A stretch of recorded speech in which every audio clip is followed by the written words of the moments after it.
La monnaie de Paris fait peau neuve et son président Christophe Beau est un des invités de Franck Ferrand aujourd'hui. Bonjour Franck. Bonjour Ombline, bonjour à tous. C'est un numéro spécial d'Au cœur de l'histoire que nous vous proposons aujourd'hui pour célébrer la monnaie de Paris qui est, ne l'oublions jamais, la plus vieille entreprise de France. Christophe Beau va nous dire ça dans un instant et nous en profiterons pour revenir sur cette passionnante histoire de la monnaie. Vous savez que c'est au cœur de tout, la monnaie. Et tout à l'heure, à la fin de l'émission, vous répondrez à la question d'Arnaud sur les expressions en lien avec la monnaie. Et oui, nous baignons donc, comme je le disais à Wendy Bouchard, dans l'or et dans l'argent cet après-midi sur Europe 1.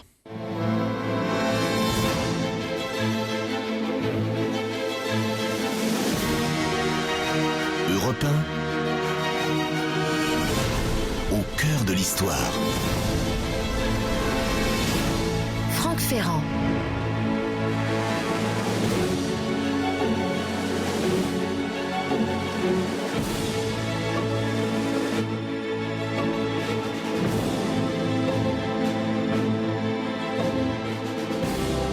Bonjour Christophe Beau. Merci beaucoup d'être avec nous. Alors il faut que vous nous expliquiez de quand date cette entreprise dont je viens de dire à l'instant qu'elle était la plus vieille entreprise de France. Vous en êtes le président directeur général, je précise. Alors il faut que vos auditeurs écoutent bien parce que nous datons de 864. On n'a pas dit 1800. Exactement, 864 par un édit qui s'appelle l'édit de Pitre, signé par un roi qui était Charles II le Chauve. Ça ne s'invente pas. Là, ça nous ramène dans une époque carolingienne totalement Exactement. incroyable. Et depuis, la monnaie qu'on appelle maintenant donc la monnaie de Paris n'a cessé de frapper monnaie. Exactement, elle a traversé tous les régimes de notre pays. Elle a commencé son activité dans un endroit qui correspond à peu près aujourd'hui au palais de justice sur l'île de la Cité, qui était donc évidemment le palais royal à l'époque des Carolingiens. En fait, Elle s'est beaucoup promenée. On est allé ensuite rive droite vers la place des Vosges, ensuite toujours rive droite vers le Louvre, vers notamment ce qui est une petite rue de la Monnaie qui existe encore coincée entre la Samaritaine et l'église Saint-Germain-l'Auxerrois pour ceux qui ça connaissent le conservé quartier. le nom, c'est ça qui est Exactement, amusant. C'est ouais. toujours la rue de la Monnaie. La plupart des gens ne savent pas pourquoi, mais Voilà. enfin ça vient de là. Et donc à côté de Saint-Germain-l'Auxerrois. Et en fait, aujourd'hui, la Monnaie est en face, rive gauche, dans un très beau bâtiment construit par Louis XV et Louis XVI, et qui s'appelle donc la Monnaie de Paris. Mais nous avons encore une dernière vicissitude, si j'ose dire, qui est que dans les années 70 du siècle dernier, une usine de fabrication a été construite à Pessac, en Gironde, et c'est là en réalité que se Dans la tient banlieue de Bordeaux. Dans la banlieue de Bordeaux, absolument. Et c'est là que se tient la principale activité de fabrication de pièces de monnaie courantes. Mais à Paris, nous conservons des ateliers qui sont extrêmement fascinants, puisque c'est là qu'on fabrique encore des pièces d'or et d'argent. Donc on est en plein dans ce bain de métaux précieux que vous évoquiez tout à l'heure. Ce qui veut dire que nos pièces de 1 euro, 2 euros, etc. sont en partie fabriquées à côté de Bordeaux ? Sont essentiellement fabriquées à côté de Bordeaux. Et à Paris sont fabriquées les pièces d'argent, par exemple, comme les pièces de 100p qu'on trouve aujourd'hui à la Poste. Voilà. Oui. Puisque la Liberté, monnaie, égalité, fraternité. Liberté, égalité, fraternité, les pièces de 10 euros de 100p, qui sont donc plutôt des pièces alors qui ont cours légal, mais qui peuvent se collectionner, s'offrir en cadeau, qui correspondent un petit peu à ce que nous connaissions il y a encore 20 ou 30 ans, les Hercules, qui eux-mêmes étaient les successeurs des Napoléon. En fait, oui. Voilà. Et donc ce sont des cadeaux typiquement qu'on se fait dans des familles pour des anniversaires ou pour voilà. D'ailleurs, des les événements pièces de 100 particuliers. p, vous les avez éditées en or aussi, j'ai vu Elles passer sont ça. également en or, en argent et en or, tout à fait. Alors, la monnaie de Paris, j'ai commencé par là, est en train de faire peau neuve. Il faut que vous nous expliquiez ce qu'est cet immense projet métamorphose. Je dis bien métamorphose avec un jeu de mots évident sur les espèces métalliques. Alors, nous avons un site parisien, donc comme je l'ai dit, construit par Louis XV et Louis XVI, qui occupe 1 hectare au sol, ce qui est considérable, en plein cœur du 6e arrondissement, au croisement entre le Pont-Neuf, le quai de Conti, un endroit très prestigieux. Et ce bâtiment a été en quelque sorte un peu désaffecté dans les années 70 lorsque l'usine de Pessac justement a été construite. Et il était un peu en déshérence, disons, puisque son utilité n'était pas tout à fait réinventée. Et donc, il y a quelques années, on a eu l'idée de construire un projet qui a pour but essentiellement de passer d'un état antérieur où c'était une sorte de Fort Knox replié sur lui-même à un nouvel état qui est ouvert sur la ville, avec le projet de rendre visibles nos ateliers de manufacture de pièces d'or et d'argent et de permettre au public d'accéder dans ce bâtiment magnifique qui est un pur chef-d'œuvre de l'architecture du XVIIIe siècle. Et donc pour cela, notre projet comporte plusieurs aspects. Il y a d'abord la visite des ateliers eux-mêmes qui sera possible dès 2016, mais avant, nous avons 2 éléments qui sont très importants, qui sont le restaurant de Guy Savoy, donc un restaurant de très haute gastronomie qui va venir s'installer au premier étage. Et puis, cette semaine, ouvre les nouveaux espaces d'exposition d'art contemporain. Et là aussi, c'est une façon un peu inattendue, un peu ludique, nouvelle, de faire venir un public différent, qui n'est pas forcément un public numismatique à l'origine, mais qui va venir découvrir à la fois le bâtiment et son contenu, avec une exposition donc, de Paul McCarthy comme exposition inaugurale. Oui, une exposition dont on a beaucoup parlé. Oui. Déjà.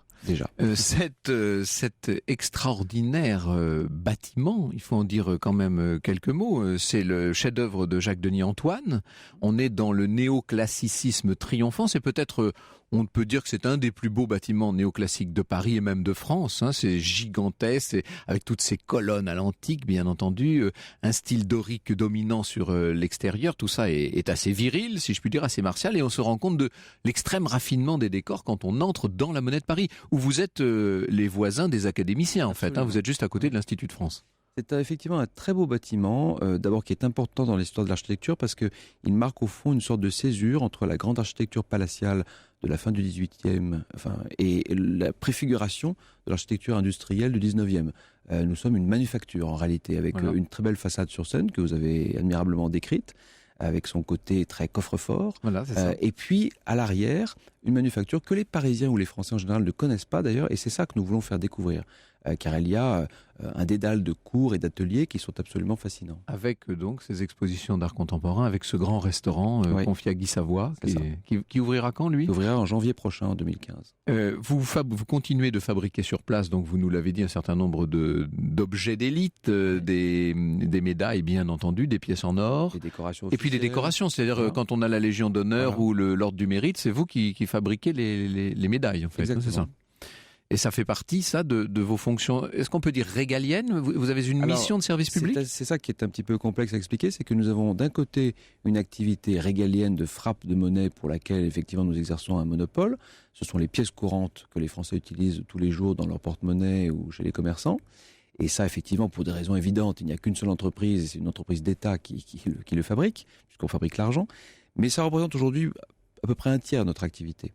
Et en fait, les 2 tiers sont une activité qui, elle, est concurrentielle, puisque la fabrication de médailles ou de décorations officielles peut être faite par d'autres entreprises. De fait, d'ailleurs, il y a d'autres entreprises en France qui en font. Et c'est cette partie-là qui s'est le plus développée ces dernières années. Et c'est cette partie-là qui, sans doute, fait intervenir le savoir-faire le plus pointu de nos artisans d'art, qui sont des graveurs, qui sont des maîtres estampeurs, et donc qui, je dirais, font vivre un art qui vient du fond des âges, et qui est extrêmement... Et qui est un peu méconnu, il faut bien le dire. C'est à la fois méconnu et émouvant parce que on grave dans le métal. C'est extraordinaire.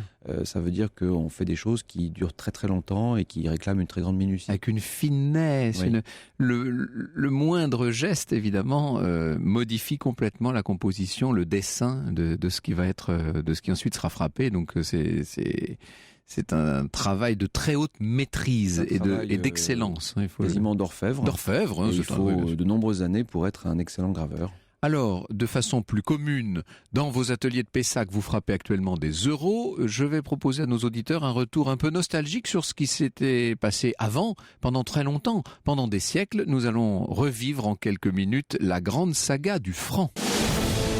Franck Ferrand, 14h, 15h sur Europe 1. Sur Europe 1, notre monnaie est au cœur de l'histoire et qu'il soit en or, en argent, en papier. Franck Ferrand, vous nous racontez l'histoire du franc. Et oui, il y a une bonne douzaine d'années, c'était le 1er janvier 2002. On a tous, enfin en tout cas à part les très très jeunes auditeurs, mais sinon tout le monde se rappelle ça forcément, nous avons changé de monnaie et nous avons donc remplacé le franc par l'euro.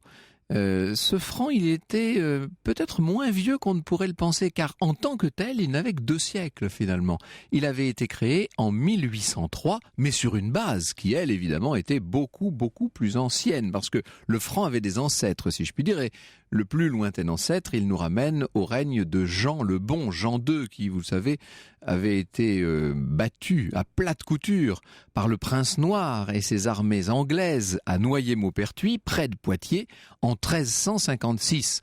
Le roi, c'est un des rares cas dans l'histoire de France, le roi avait été capturé, il est parti en captivité en Angleterre. Alors, il y a eu des transactions qui ont été d'ailleurs assez rocambolesques, puisque le roi est sorti une fois, on l'a remis ensuite en geôle, parce que lui-même estimait que la rançon qui avait été prévue n'était pas garantie, donc c'est invraisemblable comme situation. Mais bref, et finalement, en 1360, en mai 1360, le roi est libéré contre rançon, bien entendu, et il débarque à Calais en juillet 1360. Il est libre. À l'époque, on ne disait pas il est libre, on disait il est franc. Et voilà peut-être, je dis bien peut-être, l'origine du nom de cette monnaie, car on va se mettre à frapper une belle et bonne monnaie, une pièce d'or pur, ce qui n'avait pas existé depuis le règne de Saint-Louis, entre parenthèses, et on va donc frapper cette nouvelle monnaie. Et sur la monnaie, eh bien, on montre un roi libre, un roi franc. En même temps, l'inscription indique Rex Francorum, roi des francs. Alors peut-être que le franc n'est pas seulement l'homme libéré, peut-être est-ce que c'est tout simplement le franc descendant des anciens rois mérovingiens. C'est peut-être ça l'idée, sinon descendant d'ailleurs, pour être plus exact, successeur. Toujours est-il que ce bonhomme à cheval, parce que c'est un franc équestre, bien entendu, va devenir la nouvelle monnaie de référence. Elle est à 3,82 g, ce qui est énorme, entre parenthèses.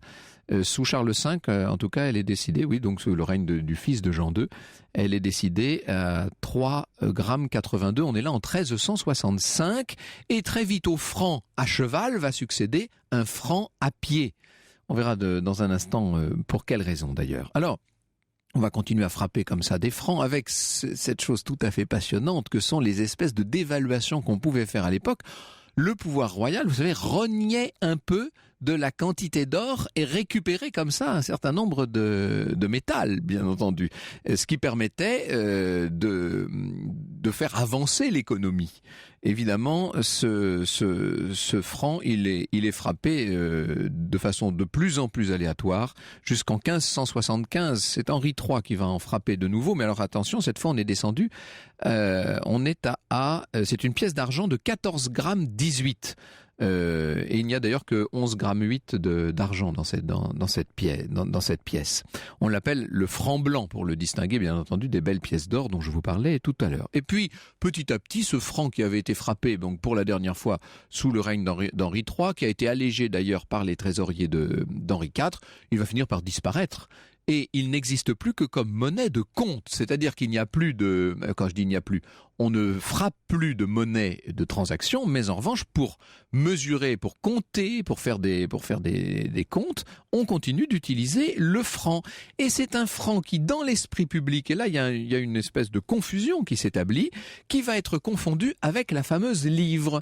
Ce qui fait que vous pouviez très bien dire, sous le règne de Louis XV par exemple, vous pouviez dire indifféremment 3000 livres ou 3000 francs. Alors, je me suis amusé à voir ça dans le Furetière. Quand vous allez regarder dans le dictionnaire, vous vous rendez compte qu'en fait, en fonction de ce dont on parle, on utilisait plutôt les francs, plutôt les livres. Là, ça devient d'une complexité folle. C'est-à-dire que lorsqu'on a des sommes rondes au-delà de 3 francs, on dit 4 francs, 6 francs, 7 francs, 24 francs. Enfin bref, ça c'est normal, on parle en francs.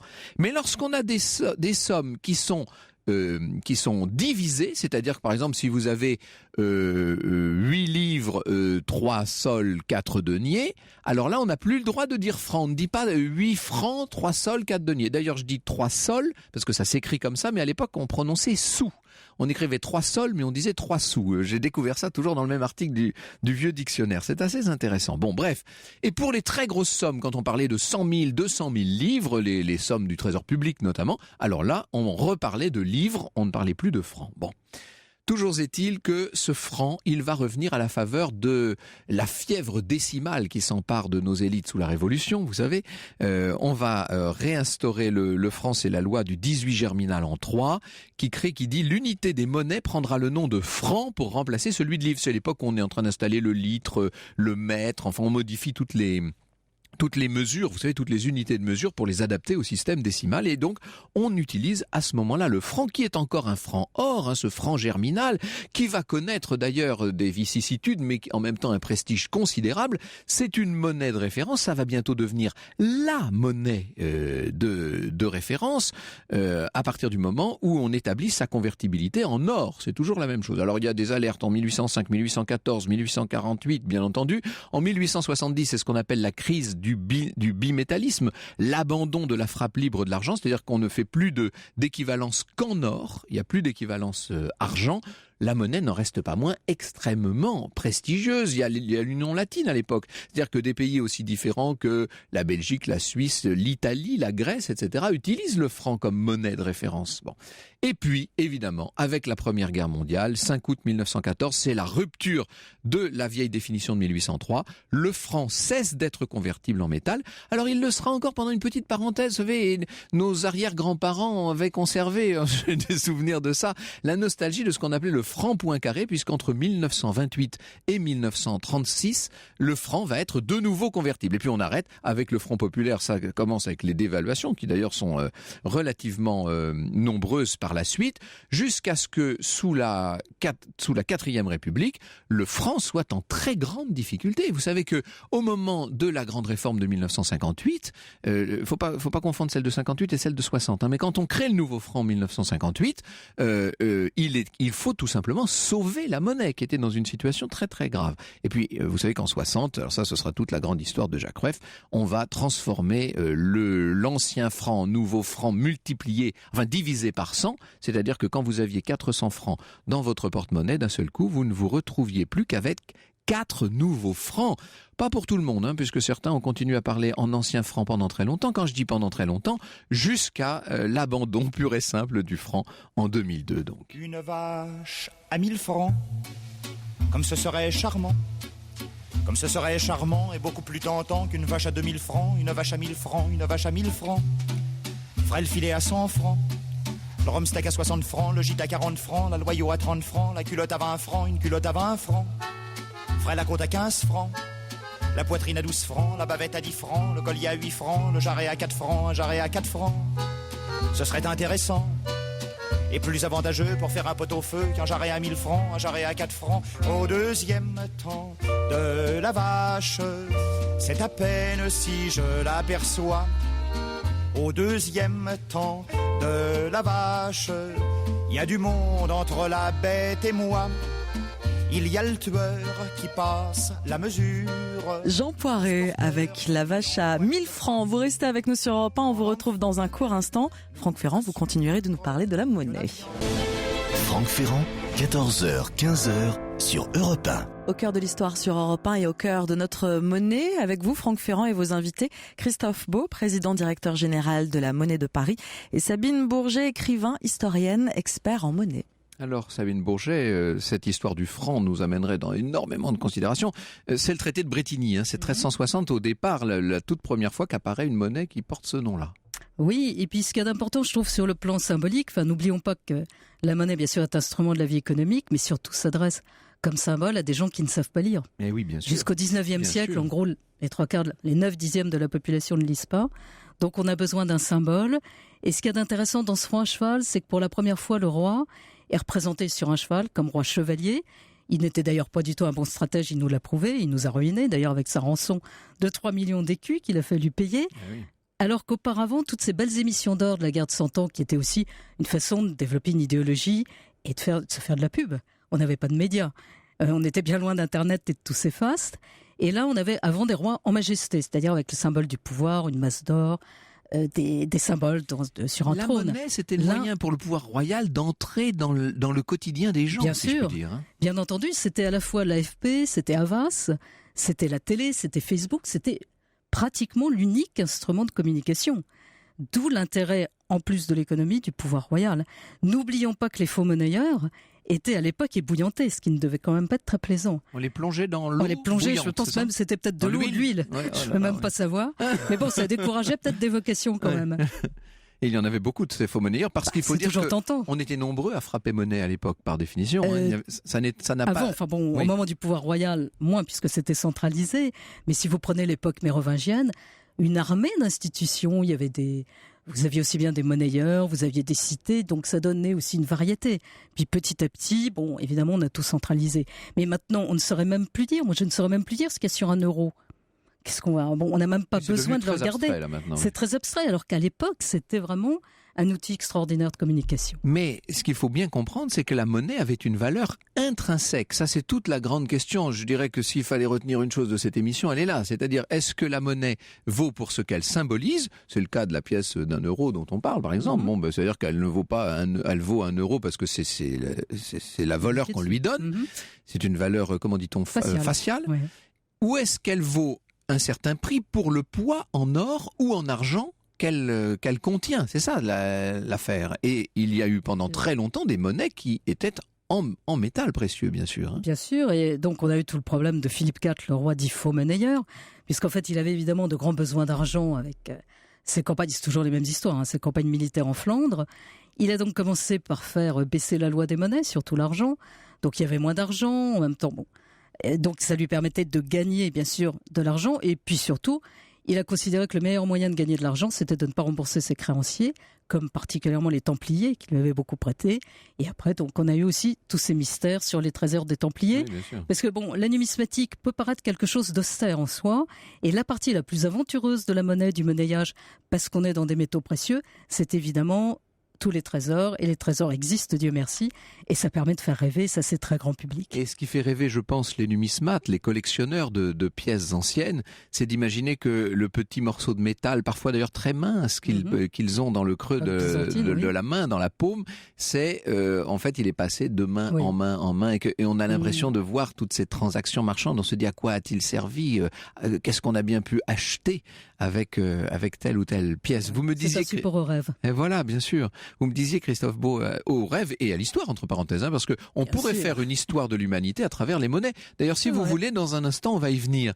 Christophe Beau me faisait remarquer tout à l'heure que, d'après le Furtière et le dictionnaire de l'Académie française, on n'utilise pas le terme de franc pour les sommes divisées, mais vous dites, c'est vrai qu'il y a une expression en français qui dit 3 francs 6 sous. 3 francs 6 sous, ça vient de là. En vous écoutant tout à oui, l'heure, bien sûr. voilà. Alors ça veut dire que tout simplement, nos ancêtres n'étaient peut-être pas beaucoup plus respectueux du dictionnaire que nous ne le sommes nous-mêmes. Au cœur de l'histoire, votre émission sur Europe 1 et chers auditeurs, nous attendons vos messages. N'hésitez pas à poser toutes vos questions par mail europe1.fr, par Twitter, le compte de Franck Ferrand ou #ACDH. On vous attend également sur la page Facebook de l'émission. Au cœur de l'histoire revient dans un instant sur Europe 1 et Franck Ferrand, vous continuerez de nous parler de la monnaie et de son histoire sur Europe 1.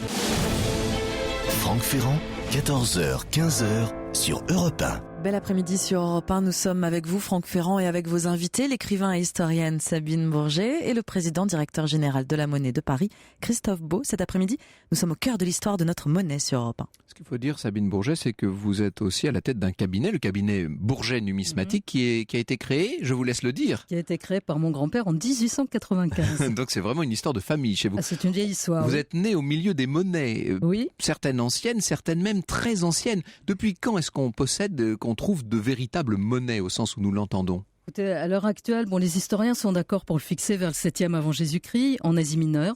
C'était des petites gouttes de métal qui, au début, portaient juste une espèce de chiffonnage dans le métal, un carré creux. Et petit à petit, donc, les rois de Lydie ont mis des symboles dessus. Mais les tout premiers échanges, c'était les animaux, en fait. C'était le bétail, le pecus, en latin, qui veut dire donc le bétail, qui a donné d'ailleurs tout ce qui est pécuniaire. Voilà. Et on est passé donc du troc au métal. Parce que le métal, c'est pérenne et c'est divisible. Parce qu'autrefois, on a pu utiliser des coquillages, on a utilisé des végétaux, etc. Enfin, toutes sortes de choses, des pierres, enfin, tout ce qu'on peut imaginer comme élément de monnaie. Et il suffit toujours la même chose, qu'on confère une valeur à l'élément en question. À partir du moment où on a du métal, on va pouvoir le frapper, c'est-à-dire Un poinçon, déjà. mettre un poinçon Oui. dans un premier temps, puis ensuite carrément le graver, Aussi, enfin avoir dessus soit des effigies, des inscriptions, des symboles, etc. C'est là Oui. que ça devient poétique, comme vous nous le disiez tout à l'heure. C'est vrai. Dans quelle région du monde est-ce que ça se développe dans un premier temps? Donc d'abord en Asie mineure, puisqu'en fait, vous savez, c'est Donc là où coulait la le partie est pactole. du bassin médicranéen. Oui, c'est là où coulait le pactole avec donc de l'électrum, un alliage d'or et d'argent naturel. Et après, évidemment, en Grèce, Rome. Et après, bon, tout s'étend. On découvre régulièrement des trésors de monnaies anciennes, gréco-romaines, surtout romaines pour ce qui est de nos régions par définition. Le plus célèbre trésor, ça c'est tout à fait étonnant, c'était le trésor d'Arras. Pour les monnaies romaines, oui, c'est à ce jour certainement le trésor le plus riche, tout point de vue qui était trouvé en tout cas en France.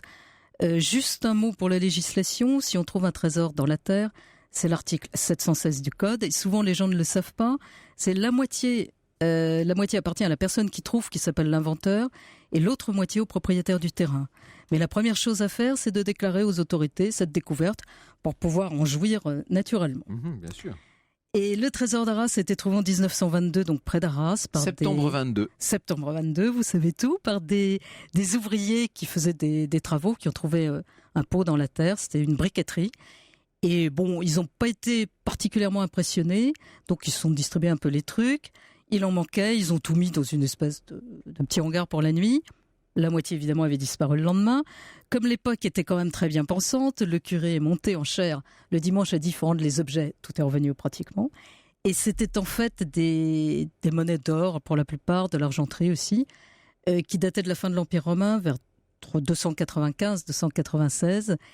Et il y avait notamment des médaillons, c'est-à-dire des multiples, des choses absolument extraordinaires et splendides, dont vous voyez l'empereur. Et tout ça était lié à une expédition donc de Constance Chlore, qui était un des 4 empereurs. Chlore parce qu'il était palichon. Et il faisait une expédition en Angleterre. Et à ce moment-là, il était de bon ton d'acheter les hauts dignitaires de l'armée en leur faisant un don en argent, en or. En espèces sonnantes et trébuchantes, c'est le cas de le dire. Exactement. Et donc c'était certainement un des généraux de Constance Chlore qui s'est dit « je vais enfouir avant de partir le trésor et à mon retour je reviendrai ». Et fatalement, il a dû mourir pendant l'expédition. Il a fallu entendre donc des siècles et des siècles pour retrouver le trésor. Est-ce que ces vieilles monnaies antiques ont continué de servir à d'autres époques? Je pense pendant le Haut Moyen-Âge, même pendant le Moyen-Âge, on utilisait encore des pièces romaines, ça pouvait arriver? Romaine, je ne pense pas. Non, romaine, non. Mais c'est vrai qu'il y avait toujours un écart, mais si voilà, vous voulez, entre un règne, bien entendu, puisqu'on n'était pas du tout dans les choses formatées comme maintenant. Et bien entendu, dans les trésors, on trouve toujours souvent une assez grande longueur. Je pose cette question parce qu'il y a eu toute cette période du Moyen-Âge pendant laquelle on n'a plus de monnaie d'or. L'or disparaît en quelque sorte de monnaie. Il réapparaît au XIIIe siècle, Voilà. lié bien entendu au développement des villes, à tout un commerce nouveau. Et on a effectivement, pendant plusieurs siècles, une économie monométallique basée sur l'argent. Ce qui, pour moi, qui aime l'or, est assez ingrat. Mais enfin bon, il y a des fanatiques de monnaie carolingienne et de monnaie féodale, et c'est très bien. Alors évidemment, la frappe des monnaies constituait la base même de la souveraineté, Christophe Beau. On est là au cœur même de ce qu'on appelle le pouvoir. C'est-à-dire que, qu'est-ce que c'est qu'avoir le pouvoir? On pourrait presque dire c'est rendre la justice, décider de la guerre et frapper monnaie, battre monnaie, comme on disait, c'est ça. Alors il y avait effectivement des ateliers monétaires répartis dans plusieurs grandes seigneuries. On en trouve encore des vestiges aujourd'hui sous la forme des hôtels des monnaies qui peuvent exister dans des villes en région. Petit à petit, comme vous l'avez dit tout à l'heure, ça s'est centralisé dans les mains d'un seul suzerain, le roi de France, qui lui-même non seulement a unifié le pouvoir de battre monnaie, mais a aussi unifié le dessin, de manière à ce que son effigie soit reconnaissable partout. Que ça soit la même. C'est Henri II qui a fait cette centralisation, et c'est ce qui fait qu'ensuite on a pu reconnaître le portrait du souverain partout en France, jusqu'au jour où Louis XVI a même été reconnu à Varennes grâce à une pièce de monnaie. Et voilà. oui, ça a été la mauvaise surprise. Exactement. En quelque sorte. Louis XVI qui était parti à Montmédy et qui donc se trouve arrêté avec sa famille à Varennes, et on dit que le chef du relais de poste l'avait reconnu grâce à une pièce de monnaie. Ce qu'il faut préciser, vous nous dites que l'effigie du roi est partout la même à partir d'Henri II, c'est qu'à partir d'Henri II, on fait une frappe qui devient mécanique. Jusqu'alors, c'est un forgeron qui tape avec une matrice sur un morceau de métal. Alors, effectivement, de même que les monnaies ont une évolution historique intrinsèque, Les techniques de monnayage ont elles aussi évolué dans le temps. D'abord avec la frappe au marteau, effectivement, puis ensuite les balanciers, qui sont l'utilisation d'une énergie mécanique, alors mue à bras d'homme, puis ensuite par des chevaux, pour donc faire bouger ces grands balanciers qui contiennent des poids et qui permettent de frapper plus fort, de graver le métal de manière... Immense tourniquet. Ça ressemble à des tourniquets avec des poids au bout, effectivement, et donc c'est ce qui donne la force cinétique pour enfoncer le métal de manière très profonde.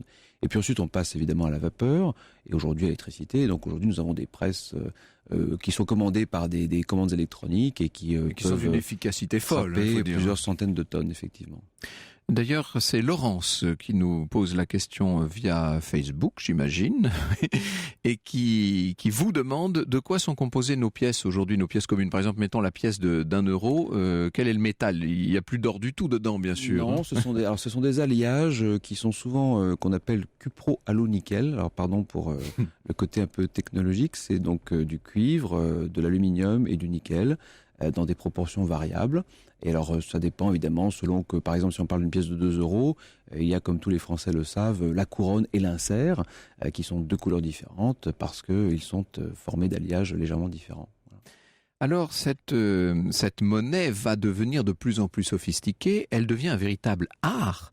On va voir sous Louis XIII et surtout sous Louis XIV naître cet art de la médaille tout à fait extraordinaire avec les meubles qui vont avec. Les médaillés, on tirait tous ces tiroirs et dans ces tiroirs vous aviez des médailles qui étaient, on peut dire que c'était, Sabine Bourget, des médailles commémoratives pour l'essentiel.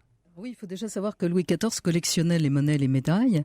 Sous Louis XIII, vous parliez effectivement d'une sophistication, apparaissent avec un graveur qui s'appelle Varin, des pièces extraordinaires, des multiples de 4, de 8 et de 10 louis, qu'on appelait des pièces d'hommage, qui ne servaient pas à la vie économique, mais qui servaient à la table de jeu du roi. Imaginez Las Vegas, mais de façon vraiment extraordinairement glamour. C'était des vrais jetons, jetons monétaires. En fait. Ce sont des pièces très rares qui sont connues généralement à une vingtaine d'exemplaires dans le monde. Et Sacha Guitry, qui était un client du cabinet et qui aimait les grands modules en or, avait un 8 louis et un 10 louis dans sa collection. Ah, c'est magnifique, oui. On imagine Sacha collectionnait tout ce qui était rare, tout simplement, oui, et tout ce qui était beau, tout simplement. Sous le règne de Louis XV, on voit une espèce de multiplication monétaire. Alors là, parce que ce sont des règnes très longs, comme sous Louis XIV. Sûr, hein. Et c'est ça qui est passionnant. 72 ans Louis XIV, 52 ans Louis XV, donc ce sont de très longs règnes. On voit à chaque émission, le roi donc changeait évidemment de visage, de tout petit, jusqu'au Louis vieille tête, donc de Louis XV. Et toujours la même chose pour les gens dans le royaume, c'était la seule façon de voir le portrait du roi. Quand vous étiez au fin fond du royaume de France, c'était une occasion absolument unique. Oui, c'est un instrument de propagande d'une certaine manière, mais ça fait la joie aujourd'hui des collectionneurs. Bien sûr. Faut le dire. On parlait du trésor d'Arras tout à l'heure. Il y a un autre trésor auquel vous avez d'ailleurs consacré un roman qui s'appelle Le trésor de la rue Mouffetard. Ça, c'était en quelle année ? Ça, c'était en 1938. De la dernière affaire de mon grand-père. Oui. Et en fait, il a été trouvé 51-53 rue Mouffetard. L'immeuble n'existe plus. Et il était dans le 5e arrondissement de Paris. Dans le 5e, près de l'église Saint-Médard, puisque c'est très lié à la secte des convulsionnaires. Et ce trésor a été trouvé dans des testaments qui avaient été faits par la personne qui le laissait. Et donc, les généalogistes à cette époque-là ont retrouvé 83 héritiers de ce personnage de la moitié du XVIIIe siècle, qui donc a réussi à léguer non pas à l'époque, mais 2 siècles après ses descendants. Ce sont des monnaies relativement courantes, mais c'est une histoire incroyable, vraiment une belle histoire. C'est la quantité, bien sûr, qui a fait le... Oui, et puis l'histoire autour, tout à fait étonnante des convulsionnaires. On a dit un mot tout à l'heure des faussaires, des très anciens faussaires. La fausse monnaie s'est développée au 19e siècle, il faut le dire. Bien sûr, avec les très grands faussaires, comme des gens comme Becker, Caprara... Et elle est devenue une industrie avec le billet de banque, il faut le dire aussi, parce que là, on quitte la monnaie métallique au bout d'un moment. Oui, évidemment. Mais aussi maintenant, à l'heure actuelle, malheureusement, tout ça aussi à cause des progrès de la prothèse dentaire. Ah oui. Beaucoup de faussaires, certains ont commencé comme prothésistes dentaires, l'habitude de travailler le métal en tout petit. Tous ceux qui essaient de mettre une pièce d'1 euro dans un distributeur qui la leur restitue obstinément comprendront ce dont vous parlez. Franck Ferrand, 14h, 15h sur Europe 1. Au cœur de l'histoire, au cœur de notre monnaie sur Europe 1 avec vous, Franck Ferrand, et vos invités, l'écrivain et historienne Sabine Bourget et le président directeur général de la Monnaie de Paris, Christophe Beau.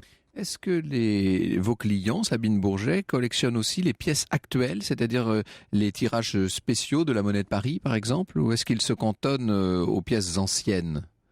Généralement, mes clients ne collectionnent pas tellement les objets modernes, les monnaies modernes. mais parfois leurs enfants, leurs petits-enfants commencent comme ça, et c'est un excellent début parce que ça leur donne le goût de la monnaie, le goût de l'histoire. Et souvent, quand même, mes clients collectionnent les objets plus anciens.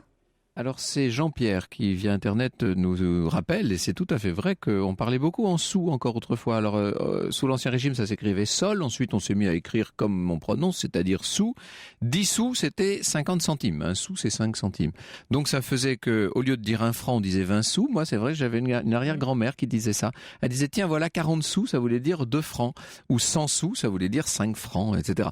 On est de toute façon là toujours dans le métal, Christophe Beau, ce qu'il faut bien expliquer parce que il y a tout le domaine des billets de banque, mais ça, si je puis dire, ça vous échappe. Ça, c'est pas. Oui, parce que c'est d'abord la Banque de France qui imprime les billets de banque, tandis que nous frappons les pièces de monnaie. Voilà. Alors, le métal est au cœur de ce que vous êtes en train de créer à la Monnaie de Paris. Ça devient en quelque sorte votre emblème. Oui, d'ailleurs, c'est pour ça qu'on a appelé notre projet sur le site parisien Métalmorphose, comme vous l'avez dit tout à l'heure. Le métal sous toutes ses formes, puisque nous fabriquons les pièces courantes à Pessac en métal courant, mais nous fabriquons aussi des pièces d'or et d'argent, plutôt dans nos ateliers parisiens. Ce sont des pièces de collection, généralement, qui représentent des thèmes chaque année différents. Et par exemple, cette année, nous avons donc les pièces sans paix, liberté, égalité, fraternité. Nous avons aussi le coq, qui est un emblème monétaire très ancien, qui trouve ses racines dans l'histoire du franc, d'ailleurs, bien sûr. Et nous avons des pièces représentant le coq de 500 € en or, ou de 1000 € en or, ou même de 5000 € en or. Et là, on est un peu à la frontière. Vous parliez tout à l'heure, Franck, du fait que les pièces avaient été rognées et il fallait distinguer leur valeur faciale et leur valeur en poids métallique. Mais là, et bien là, on est dans cette continuation de cette histoire, puisque ces pièces de 1000 € ou de 5000 € ou de 500 €, elles ont à la fois un cours légal qui correspond au moment de leur vente, en tout cas. Voilà, au moment de leur vente, qui correspond donc aux chiffres que je viens d'indiquer. Elles ont également un poids en métal, qui est en général un peu inférieur, bien sûr, mais qui peut, si le métal varie dans le temps, supplanter le cours légal. Et voilà. On a eu le cas dans les années 2008-2009, à une époque où l'or augmentait très très vite, et où nous avons édité des pièces de monnaie qui avaient un certain poids d'or, avec une certaine valeur faciale, qui était légèrement supérieure, et quelques mois plus tard, la valeur métal est devenue supérieure à la valeur légale. Bon. Et donc c'est très intéressant pour les collectionneurs, puisqu'ils peuvent ainsi faire un pari sur il y a une spéculation, ce que seront les cours des métaux dans quelques années. Ça me rappelle mon tout premier cours d'économie où on nous apprenait que ce qui est rare est cher. Donc il y a non seulement la variabilité du prix du métal lui-même qui va renchérir la monnaie, mais le fait qu'elle ait été tirée à un nombre limité d'exemplaires va lui donner peu à peu, tout à fait mathématiquement, va lui donner de la valeur, hein, puisque plus elle devient rare et plus elle va monter en valeur. Voilà, il y a effectivement 2 raisons de les collectionner. 3 raisons, je dirais: la valeur du métal, la rareté du fait qu'elles sont en tirage limité, et puis aussi la beauté, je dirais, esthétique de ces pièces, puisqu'elles sont gravées, dessinées, et qu'elles représentent des dessins tout à fait artistiques. Alors, on a bien compris tout à l'heure que le projet Métalmorphose comporte 4 axes, si je ne m'abuse. Une offre culturelle, qui est essentielle en fait. Qui est donc incarnée par les expositions d'art contemporain. Voilà, une offre commerciale, ça c'est notre boutique. C'est la boutique, que les collectionneurs connaissent déjà. Vous restez une entreprise néanmoins. Exactement, nous sommes un établissement public, industriel et commercial. Voilà. Tout est dans le nom. Une offre gastronomique. Oui. Ça c'est avec le restaurant Guy Savoie qui aura 2 incarnations. D'abord son restaurant 3 étoiles qui est très connu, qui est une des meilleures tables du monde et qui viendra donc prendre place dans le premier étage de la Monnaie de Paris, donc avec une vue magnifique sur Seine, dans ce qui était en fait mon ancien bureau et l'ancien appartement de fonction.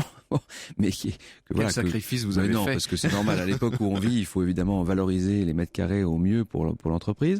Et puis Guy Savoie développera ensuite, quelques mois plus tard, un Métal Café qui sera donc là en rez-de-chaussée et qui sera accessible à tous les qui va devenir le lieu de rencontre du quartier qui en a un peu besoin, il faut dire. Vous êtes très ouvert sur le quartier, hein. Ça c'est le dernier axe, si je puis dire, c'est la dimension patrimoniale. C'est la dimension de mise en valeur du bâtiment, à la fois par son contenant, c'est-à-dire la magnifique architecture du XVIIIe siècle, qu'on va rendre traversante et capillaire. On pourra rentrer un peu par tous les côtés à la Monnaie de Paris, alors qu'aujourd'hui c'est très refermé sur soi. Et puis le contenu, c'est-à-dire les métiers d'art qui y sont exercés. Alors, ces expositions vont être pilotées, si je puis dire, par Chiara Parisi, c'est elle qui... Chiara Parisi est notre commissaire d'exposition, notre curatrice. Je l'ai recrutée il y a 2 ans maintenant. Et en fait, c'est une femme qui est passée par la Villa Médicis, qui a dirigé un centre culturel dans le centre de la France, qui est une passionnée d'art contemporain, où elle a d'ailleurs une notoriété tout à fait forte.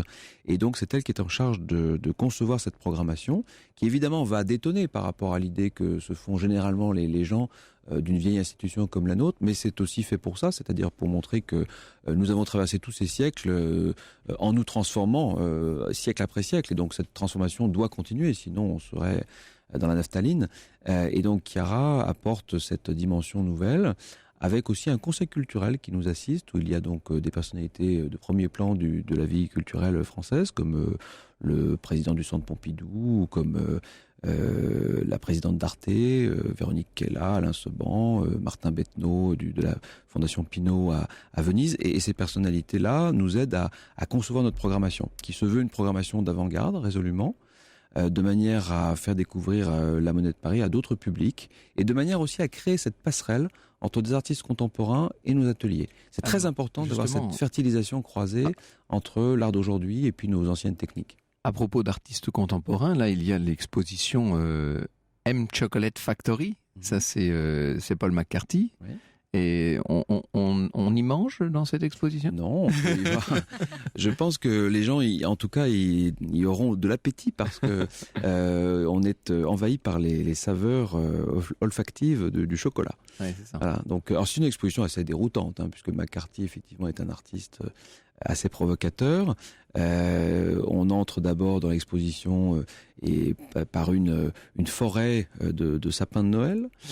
Puis on est accueilli par cette factory qui fabrique donc des Pères Noël en chocolat vraiment live devant nous, avec des acteurs qui font les gestes de la fabrication du chocolat. Et puis ensuite, on pénètre dans un univers qui est là beaucoup plus mystérieux, qui est à la fois le stockage à l'infini de ces Pères Noël en chocolat, et puis une expression de l'artiste par des vidéos. Et là, c'est assez intéressant parce que l'exposition a été inaugurée hier soir par Fleur Pellerin et par Anne Hidalgo. Et en fait, il y a encore 48 ou 72 heures, l'artiste était encore en train de créer des éléments de l'exposition, et notamment par réaction par rapport à ce qu'il a vécu Place Vendôme il y a quelques jours. Et donc il a en quelque sorte réintégré dans son exposition à la Monnaie de Paris l'événement qu'il a subi, l'agression qu'il a subi Place Vendôme, et c'est un petit peu une catharsis de sa part d'exprimer son sentiment par rapport à sa liberté d'expression qui a été malmenée Place Vendôme. On est dans l'intervention immédiate, en quelque sorte, la réaction. Ça, c'est tout l'art contemporain. C'est l'art contemporain qui ne peut pas être plus contemporain. On est vraiment dans l'art en train de se faire. Alors, cette exposition, M Chocolate Factory, c'est donc à la Monnaie de Paris, jusqu'au 4 janvier prochain, ce qui ne veut pas dire qu'on a le temps, parce qu'il faut être dans les premiers, à mon avis. Alors, ce week-end, donc, nous pourrons accueillir le public gratuitement, samedi et dimanche. Et puis ensuite, effectivement, l'exposition se déroulera jusqu'au 4 janvier prochain. J'ai pas mal de questions d'auditeurs. On ne va pas pouvoir répondre à toutes, mais je me tourne vers Sabine Bourget. De quand datent les premiers billets, nous demande Guillaume, les premiers billets de banque? J'imagine qu'il parle de la monnaie papier, en fait. Il y a une tentative sous Louis XV avec malheureuse. Oulas, oui. Pendant la Régence, en fait. C'est très mal terminé rue Quincampoix, mais c'était vraiment la première tentative d'une banque. Oui. Et ça aurait tout à fait pu marcher. Malheureusement, Lowe, qui était un joueur comme le Régent, d'ailleurs c'est pour ça qu'ils sont si bien entendus. John Lowe, ça s'écrit L-A-W. Oui, Lowe, là, c'est ça. Et en fait, il avait adossé donc sa banque à des compagnies maritimes, et comme les résultats n'ont pas été très bons pour ces compagnies maritimes, évidemment il y a une panique, et comme ces billets étaient, disons, on les apportait, on vous donnait de l'or en échange, un des grands nobles a absolument tout récupéré, il y a eu des émeutes, ça s'est très mal terminé, mais c'était la première tentative. Bruno nous demande ce qu'était le franc tournois. Quelle est la particularité? Ça, c'est une question de lieu de frappe, en fait. C'est une question d'atelier. Et on distingue le franc parisis du franc tournois en fonction de la zone de frappe, tout simplement. Ça vient de là. J'ai parlé tout à l'heure, effectivement, d'une union monétaire sous Napoléon III, cette fameuse union latine. Ça a été un moment très intéressant qui d'ailleurs, au regard de tout ce que nous sommes en train de vivre en ce moment, me paraît être une très belle, un épisode de l'histoire assez passionnant, que cette histoire d'union latine, c'est-à-dire qu'on voulait créer une monnaie unique, enfin en tout cas oui, une monnaie qui pouvait flotter mais qui était unique entre la France, l'Italie, la Belgique, l'Espagne. C'était le grand projet de Napoléon III. Quand je dis de Napoléon III, et évidemment d'un certain nombre de personnes qui gravitaient autour de lui. Il faut savoir que les financiers ne manquaient pas dans l'entourage de l'empereur. quelles étaient les monnaies imposées dans les colonies françaises, me demande-t-on. Est-ce qu'on utilisait le franc ou est-ce que c'était d'autres monnaies? Alors là, il faudrait voir en fonction des périodes et des colonies. Pour vous donner le cas de l'Indochine, par exemple, on utilisait les piastres, par exemple, etc. Enfin, c'était quand même très variable. Oui, colonie par colonie. C'était variable par colonie et par période. Et donc par on période. ne peut pas donner Louis XV, une réponse. Il y avait des sols. Aujourd'hui, on a encore les francs CFA, oui. qui sont non pas dans les colonies, mais dans des territoires d'outre-mer, tels que la Polynésie. Merci beaucoup à tous les deux. D'ailleurs, on reste dans le domaine monétaire pour le retour aux origines, puisqu'on va parler justement des expressions. C'est ça. Hein. Exactement, des expressions en lien avec la monnaie, comme par exemple payer rubis sur l'ongle. Europe 1, au cœur de l'histoire. Retour aux origines. Et ce vendredi, Franck Ferrand, vous répondez à la question d'Arnaud qui vous demande via la page Facebook de l'émission les origines des expressions en lien avec la monnaie. Alors en fait, les expressions en question, vous avez par exemple payé rubis sur l'ongle. Vous savez, il y a un auditeur qui nous dit aujourd'hui c'est passer la monnaie dans Au cœur de l'histoire. C'est vrai qu'on avait beaucoup de pubs en même temps, c'est pas faux.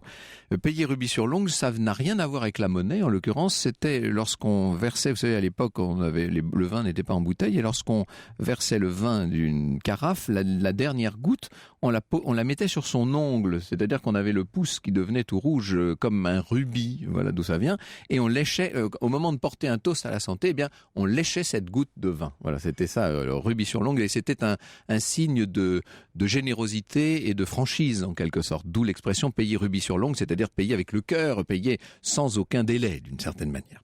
Payer en monnaie de singe, alors là c'est une question qui est liée à la question du règlement des dettes.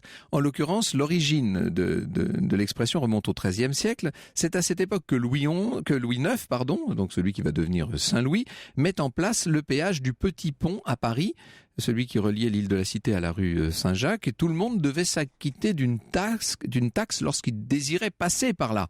Tout le monde, sauf ceux qui étaient battleurs, jongleurs, forains, etc., qui possédaient un singe et qui pouvaient payer en faisant faire un petit tour à leur singe. Vous voyez, ils faisaient faire ça amusait les gardiens qui les laissaient passer, d'où l'expression payer en monnaie de singe. L'expression est attestée dès 1552.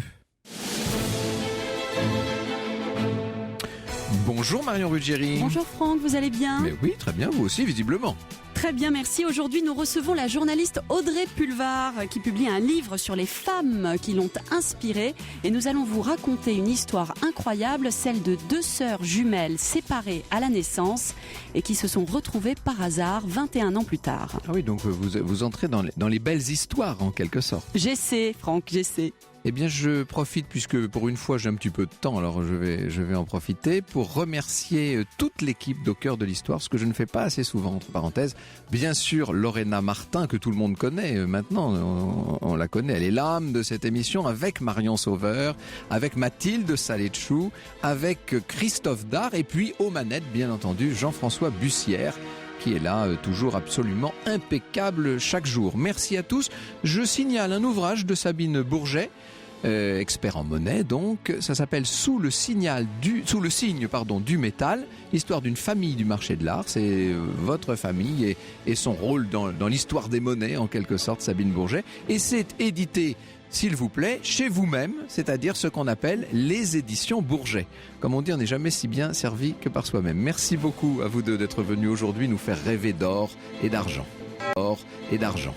Or et d'argent. Or et d'argent. Or et d'argent. Or et d'argent. Or et d'argent. Or et d'argent. Or et d'argent. Or et d'argent.